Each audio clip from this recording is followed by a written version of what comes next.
नमस्कार दोस्तों, आप सभी का अनुष्ठान क्लास में बहुत बहुत स्वागत है। बिहार प्राइमरी शिक्षक भर्ती में आज से ही हम स्टार्ट करने वाले हैं हिस्ट्री का टॉपिक, जो सामाजिक विषय में इतिहास के नाम से जाना जाएगा, जो कि आपके SCERT और NCERT से मिला जुला बताया जाएगा। ठीक है, तो आइए हम स्टार्ट करते हैं। तो अगर मध्यकालीन भारत की बात करें तो सबसे पहले हम बात करेंगे अरबों द्वारा सिंध पर विजय की बात। ठीक है, तो अगर अरबों द्वारा सिंध पर विजय की बात करें तो जो पहला अरब आक्रमण हुआ था वो 711 में हुआ था। किसने किया था? अबैदुल्लाह ने किया था। ठीक है, लेकिन वह युद्ध असफल रहा, मतलब अरब वाले भारत में प्रवेश नहीं कर सके। अब बात करें इसकी जानकारी हमें कहाँ से मिली, तो अरबों के भारत आक्रमण के विषय में सूचना 9वीं शताब्दी के बिलादुरी रचित पुस्तक फुतुहल अल वल्दान। अगर हम बात करें बिलादुरी ने कौन सी पुस्तक लिखी, तो बिलादुरी ने लिखी फुतुहल अल वल्दान एवं अबू बक्र कुफी द्वारा रचित पुस्तक चचनामा में मिलता है। यानी अरबों के भारत आक्रमण के विषय में जो सूचना मिलती है हमें किस बुक से मिलती है? फुतुहत अल वल्दान से और चचनामा से मिलती है। अब बात करें चचनामा किसने लिखी है, तो अबू बक्र कुफी द्वारा लिखी गई है। आगे की ओर चलें। द्वितीय अरब आक्रमण इसी समय 711 ईस्वी में ही द्वितीय अरब आक्रमण हुआ। कब हुआ था? 711 में। किसने किया था? बुदैल ने किया था। लेकिन वह भी क्या रहा? असफल रहा, मतलब अभी भी अरब वाले भारत में प्रवेश नहीं कर सके। ठीक है, अब इसके बाद क्या हुआ? इसके बाद हुए खलीफा उमर साहब। कौन हुए? खलीफा उमर साहब, जो क्या हुए? दूसरे खलीफा हुए। क्या हुए? दूसरे खलीफा। खलीफा क्या है? खलीफा इस्लाम का क्या होता है? सबसे पवित्र व्यक्ति होता है। लेकिन अरब आक्रमण के समय खलीफा जो था वो कौन था? वाहिद था। ठीक है, तो खलीफा उमर साहब दूसरे खलीफा के समय अरबों ने थाने, भड़ोच और देवल को जीतने की असफल कोशिश की। मतलब अरब जो अरब कंट्री वाले थे वो भारत में प्रवेश करने के लिए थाने, भड़ोच और देवल को जीतने के लिए कोशिश कर रहे थे, लेकिन वो उसमें क्या हुए? असफल हो गए। ठीक है, इसके बाद ही खलीफा उमर साहब का बेटा ही मोहम्मद बिन कासिम कौन था? अल हजाज का सेनापति था। और अल हजाज कौन था? अल हजाज इराक का बादशाह था। और अल हजाज का दामाद कौन था? मोहम्मद बिन कासिम। ये क्या हुआ? मकरान होता हुआ 712 ईस्वी में कहाँ पर पहुँचा? देवल, सिंध पहुँचा। देवल का पुराना नाम है ब्राह्मणवाद। यानी देवल का पुराना नाम अगर देखें तो देवल का पुराना नाम क्या है? ब्राह्मणवाद है। और इस देवल की जो राजधानी थी कहाँ थी? अरोड़ थी। ठीक है, इसी के पास में नीरू नगर जो है क्या है? बौद्ध भिक्षुओं का निवास स्थान। यानी सबसे पहला जो आक्रमण हुआ मोहम्मद बिन कासिम ने सफल आक्रमण किया, और वह देवल से होते हुए, मकरान से होते हुए देवल पहुंचा, और देवल से होते हुए कहाँ पर पहुंचा? भारत में पहुंचा। और भारत में नीरू नगर और देवल पर क्या किया? अधिकार कर लिया। ठीक है, अब बात करें मोहम्मद बिन कासिम ने ही जाटों की राजधानी सीसम पर अधिकार किया। लेकिन ये बहुत ही इम्पोर्टेंट क्वेश्चन आंसर नहीं है, तो इसको आप छोड़ भी सकते हैं। आगे की ओर चलें। सबसे इम्पॉर्टेंट क्वेश्चन की बात करें कि मोकाह की सहायता से राओर के युद्ध में कासिम ने दाहिर को हराया। ठीक है, दाहिर कहाँ का शासक था? देवल सिंध का शासक था। तो मोकाह की सहायता से राओर के युद्ध में, युद्ध कौन सा था? राओर का युद्ध था, जिसमें मोहम्मद कासिम ने दाहिर को हराया। दाहिर की 2 पुत्रियां थी, सूर्यमला और परिमला। ठीक है, दाहिर की कितनी पुत्रियां थी? 2 पुत्रियां थी, सूर्यमला और परिमला। ठीक है, आगे की बात करें। अब बात करें कि सबसे पहले भारत में जो जजिया कर लगाया गया था किसके द्वारा लगाया गया था? तो सबसे पहले जो जजिया कर लगाया गया था किसके द्वारा लगाया गया था? कासिम के द्वारा लगाया गया था। कासिम ने ही भारत में पहली बार जजिया नामक कर की वसूली की। ठीक है, और ये किस पर लगाया जाता था? ये गैर मुस्लिम पर लगाया जाता था। सबसे पहला जो जजिया कर लगा किस पर लगा? गैर मुस्लिम पर लगाया गया। अब इसी समय 715 ईस्वी में खलीफा सुलेमान हुए और खलीफा सुलेमान ने कासिम की क्या कर दी? हत्या करवा दी, क्योंकि सूर्यमला और परिमला बहुत ही इंटेलिजेंट थी, बहुत ही जीनियस थी। उन्होंने कुछ ऐसा बता दिया खलीफा को, जिससे खलीफा ने कासिम को जान से मार दिया। ठीक है। अब अरब सरदारों ने 2 स्वतंत्र राज्य की स्थापना भी की। कहाँ पे? अरौर तथा मुल्तान में, और दूसरा मंसूरा में स्थापित किया। ठीक है। इन्होंने 2 स्वतंत्र राज्य बनाए, एक अरौर तथा मुल्तान। मुल्तान में कहाँ पर स्थापित किया? मंसूरा में। ठीक है। और ये 150 वर्ष तक सिंध और मुल्तान के प्रांत किसके अंतर्गत रहे? खलीफा के साम्राज्य के अंतर्गत रहे। ठीक है। इसने ही मोहम्मद बिन कासिम ने ही सबसे पहले सोने की सिक्के दिरहम जारी किए। सबसे पहले जो सोने का सिक्का जारी किया किसने जारी किया था? मोहम्मद बिन कासिम ने। ठीक है। अब हम दूसरा टॉपिक पढ़ेंगे, महमूद गजनवी के आक्रमण, यानी महमूद गजनवी के आक्रमण। महमूद गजनवी कौन था? महमूद गजनवी तुर्क ट्रांस आसियान के समीप खुरासान तथा ईरान के उत्तर पूर्वी सीमाओं पर रहते थे। ठीक है। कालांतर में इन्हें तुर्क इस्लाम के अनुयायी, प्रचारक और रक्षक कहा जाता था। तुर्क ट्रांस आसियान के मुस्लिम को क्या कहा जाता था? तुर्क इस्लाम के अनुयायी, प्रचारक एवं रक्षक कहा जाता था। ठीक है। यहीं पर सामानी साम्राज्य के तुर्क दास अधिकारी कौन थे? अलप्तगीन थे। अलप्तगीन कौन था? अलप्तगीन खुरासान का राज्यपाल था, जिसने गजनी वंश की नींव डाली। ठीक है। गजनी वंश, या इसी को बोला जाता है यामनी वंश। यानी अगर पूछा जाए कि गजनी वंश की नींव किसने डाली, तो गजनी वंश की नींव डाली थी अलप्तगीन। अलप्तगीन के दास तथा दामाद हुए थे कौन? सुबुक्तगीन। सुबुक्तगीन शासक बनते ही उन्होंने कहाँ पर आक्रमण किया? पेशावर के शासक जयपाल से युद्ध किया। और सुबुक्तगीन ने 986 ईस्वी में भारत में प्रवेश करने के लिए क्या किया? एक असफल आक्रमण किया। और ये भी आक्रमण कैसा रहा? असफल आक्रमण रहा। सुबुक्तगीन कौन था? सुबुक्तगीन एक तुर्की मामलुक था। ठीक है। और सुबुक्तगीन का ही पुत्र कौन था? महमूद गजनी।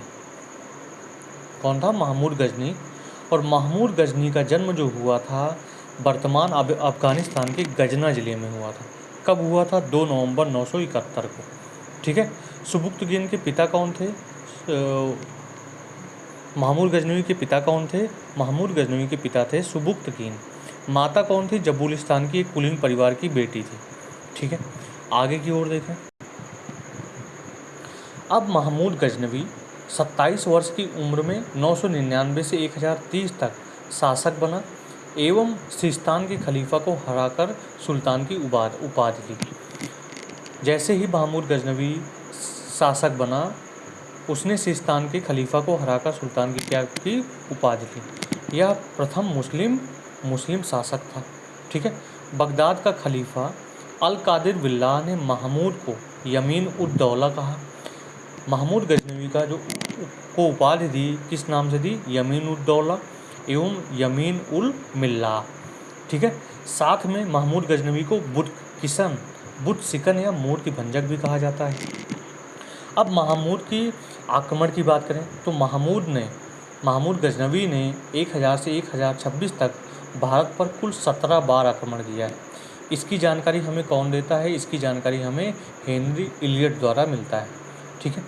सोमनाथ की रक्षा करने के कारण अनिहल वाड़ पर महमूद ने क्या किया? आक्रमण किया। भारत में एक सेना जिसका सरदार कौन था? तिलक, जो कि हिंदू था, वो महमूद गजनवी की सेना का क्या था? सरदार था। महमूद गजनवी की सेना का सरदार कौन था? तिलक था, जो कि एक हिंदू था। ठीक है। अगर महमूद गजनवी के सिक्कों की बात करें तो सिक्कों पर अमीर महमूद सिक्कों के पहले पृष्ठ पर एक कलिमा का संस्कृत लिखा रहता था। कलिमा लिखा होता था जो संस्कृत में था, जिसका वो रूपांतरण था अव्वेकम अवतारम। ठीक है। महमूद गजनवी की जो मृत्यु हुई वो कब हुई? 1030 में मलेरिया के बाद टीबी नामक रोग से हुआ। ठीक है। और कब हुआ था? 30 अप्रैल 30 में महमूद गजनवी की मृत्यु हो गई थी। ठीक है, अब महमूद गजनवी की बात करें तो महमूद गजनवी ने पहला जो असफल आक्रमण किया 1000 AD में किया था। और महमूद गजनवी के जो समकालिक लेखक थे, यानी महमूद गजनवी के शासनकाल में जो लेखक थे वो कौन कौन से, फिरदौसी, अलबरूनी, ठीक है, उतबी, बैहाकी। उतबी और कौन था, बैहाकी था। ठीक है, अगर बात करें फिरदौसी को पूर्व का होमर कहा जाता था। और फिरदौसी ने कौन सी पुस्तक लिखी थी, फिरदौसी ने शाहनामा, जो कि किस भाषा में लिखी थी, फारसी में लिखी थी, जिसे ईरान का क्या कहा जाता है, ईरान का महाकाव्य कहा जाता है। अलबरूनी पहला ऐसा व्यक्ति था जिसने पुराण का अध्ययन किया था, यानी पुराण का अध्ययन करने वाला पहला जो मुसलमान था कौन था, अलबरूनी था। अलबरूनी की मुख्य पुस्तक थी किताबुल हिंद और तारीख़ हिंद थी। ठीक है, उतबी की बात करें तो उतबी की मुख्य पुस्तक थी किताबुल यामिनी। इसी में बैहाकी भी एक महत्वपूर्ण कवि हुए, किसके काल में, महमूद गजनवी के शासनकाल में। ठीक है, और बैहाकी ने लिखा तारीख़ सुबुक्तगीन। कौन सी पुस्तक लिखी थी, तारीख़ सुबुक्तगीन नामक पुस्तक लिखी थी। ठीक है, ये बात आपको क्लियर हो गई। अब बात करते हैं महमूद गजनवी के मुख्य आक्रमण के बारे में। तो आप दोस्तों देख रहे हैं कि एक तरफ मैंने आक्रमण लिखा है कि आक्रमण किस क्रम का था, दूसरा आक्रमण वर्ष लिखा और तीसरा आक्रमण प्रदेश, और साथ में क्या लिखा आक्रमण प्रदेश के साथ, परिणाम क्या रहा, यानी इस युद्ध का परिणाम क्या रहा। पहला युद्ध 1000 ईस्वी में हुआ था और पंजाब के सीमावर्ती क्षेत्रों में किया गया था, जो कि पहला युद्ध कैसा रहा, असफल रहा। दूसरा युद्ध महमूद गजनवी द्वारा 1001 ईस्वी में हुआ था। किसके साथ हुआ था, पेशावर के साथ हुआ था, शाही राजा जयपाल के साथ। और जो युद्ध किस नाम से जाना जाता है, बैहिंद के युद्ध के नाम से जाना जाता है, जो कि एक सफल आक्रमण रहा, यानी इसी आक्रमण के दौरान महमूद गजनवी भारत में प्रवेश कर सका। तीसरा युद्ध 1005 में किसके साथ किया गया था, भटिंडा द्वारा किया गया था, भटिंडा राज्य से हुआ था। चौथा युद्ध 1006 में कहाँ से हुआ था, मुल्तान से हुआ था। तो ये सारे क्वेश्चन इंपॉर्टेंट नहीं है। ठीक है, पाँचवें की बात करें, पाँचवा युद्ध कहाँ पे हुआ था, 1007 से 1008 में, कहाँ पर हुआ था, मुल्तान में हुआ था। छठा युद्ध 1008 से 1009 के बीच हुआ था, कहाँ पे हुआ था, बैहिंद पेशावर। जो युद्ध किसके विरुद्ध था, नगरकोट के विरुद्ध, मूर्तिवाद के विरुद्ध आक्रमण था। ठीक है, तो छठा युद्ध कब हुआ था, 1008 से 1009 ईस्वी में, बैहिंद पेशावर में हुआ था। सातवें युद्ध की बात करें तो सातवां युद्ध 1009 ईस्वी में नारायणपुर अलवर में हुआ था। आठवें युद्ध की बात करें, आठवां युद्ध 1010 ईस्वी में मुल्तान में हुआ था। नौवां युद्ध हुआ था 1013 में, 1014 ईस्वी में, कहाँ पे हुआ था, थानेश्वर में हुआ था। ठीक है, जहाँ पर चक्र स्वामिन की कांस्य निर्मित आदमकद प्रतिमा को गजनी ले गया था। यहाँ से एक प्रतिमा मिली थी कांस्य की, चक्र स्वामिनी, जिसे कहाँ पर ले जाया गया, गजनी ले जाया गया था। यानी महमूद गजनवी का भारत पर आक्रमण करने का मुख्य उद्देश्य था लूटपाट करना, ठीक है, चोरी करना। 10वां युद्ध 1014 ईस्वी में कहाँ किसके लिए लड़ा गया था, नंदन के लिए। 11वां जो युद्ध हुआ था 1015 में कश्मीर में हुआ था। 12वां युद्ध हुआ था 1018 से 1019 में, किसके बीच, मथुरा, कन्नौज एवं राज्य का महमूद गजनवी के साथ युद्ध हुआ था।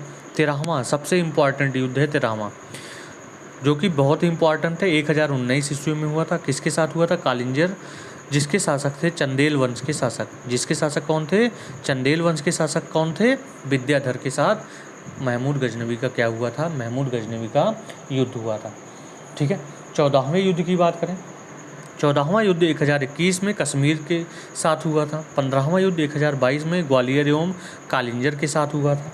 16वां युद्ध 1025 ईस्वी में, और ये युद्ध सबसे इम्पॉर्टेंट युद्ध है 16वां, जो कि 1025 ईस्वी में हुआ था।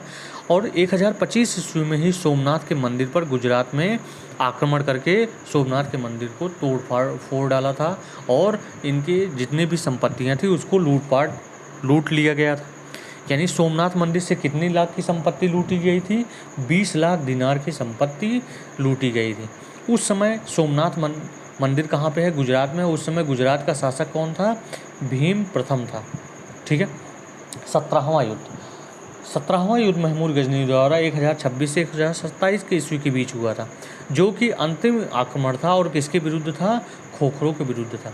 अगर बात किया जाए महमूद गजनवी का अंतिम युद्ध कब हुआ था? अंतिम युद्ध हुआ था 1026 से 1027 के बीच, और सिंध के जाटों के विरुद्ध ये युद्ध लड़ा गया था। अब हम बात करें महमूद गजनवी, मोहम्मद गौरी। तो मोहम्मद गौरी के आक्रमण, मोहम्मद गौरी कौन था? मोहम्मद गौरी का जन्म हुआ था 1149 ईस्वी में, और मोहम्मद गौरी का पूरा नाम था शहाबुद्दीन मोहम्मद गौरी, जिसे मोइजुद्दीन मोहम्मद बिन साम भी कहा जाता था। ठीक है। और मोहम्मद गौरी कहाँ का शासक था? गौर के शासक गयासुद्दीन का छोटा भाई था। ठीक है। मोहम्मद गौरी को गजनी का शासक कब बनाया गया? मोहम्मद गौरी को 1173 ईस्वी में बनाया गया गजनी का शासक। ठीक है।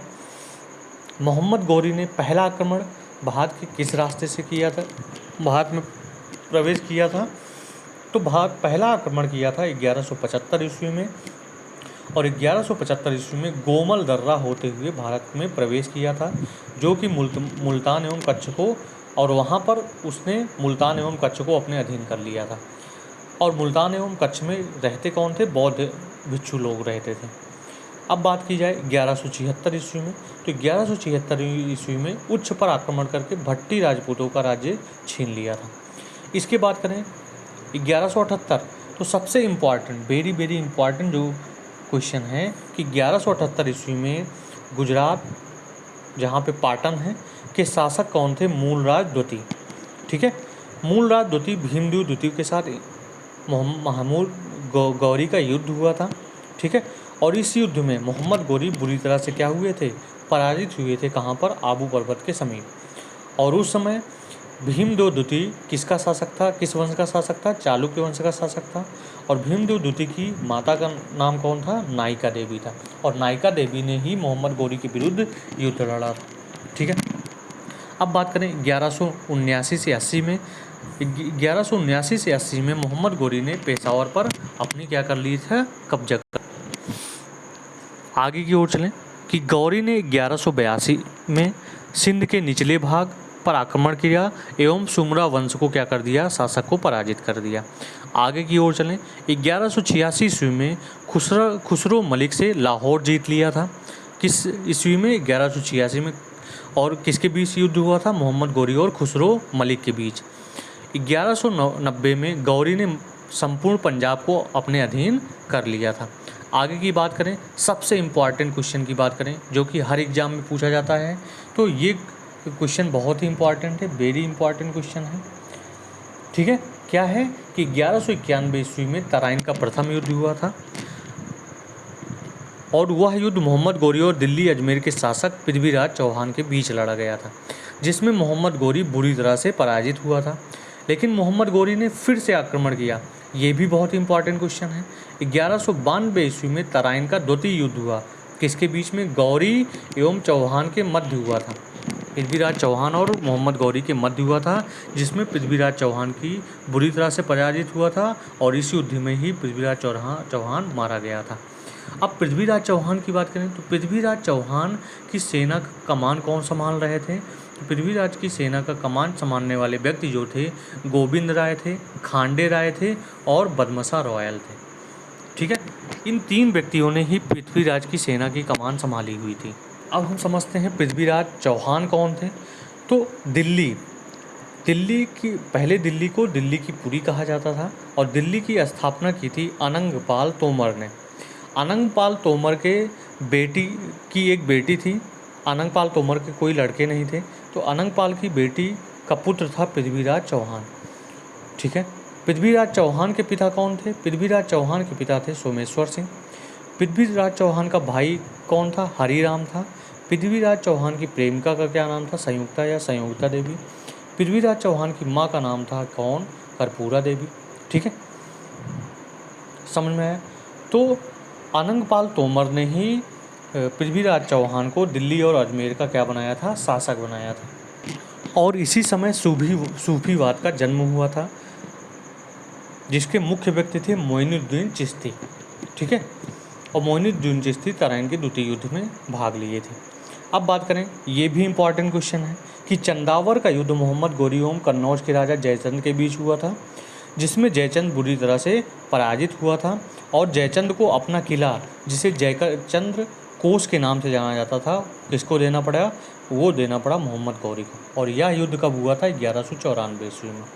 ठीक, आगे की ओर बात करें, 1195 से 96 ईस्वी में गौरी ने चुनार के पास जाटों के एवं राजपूतों को बुरी तरह से पराजित किया था।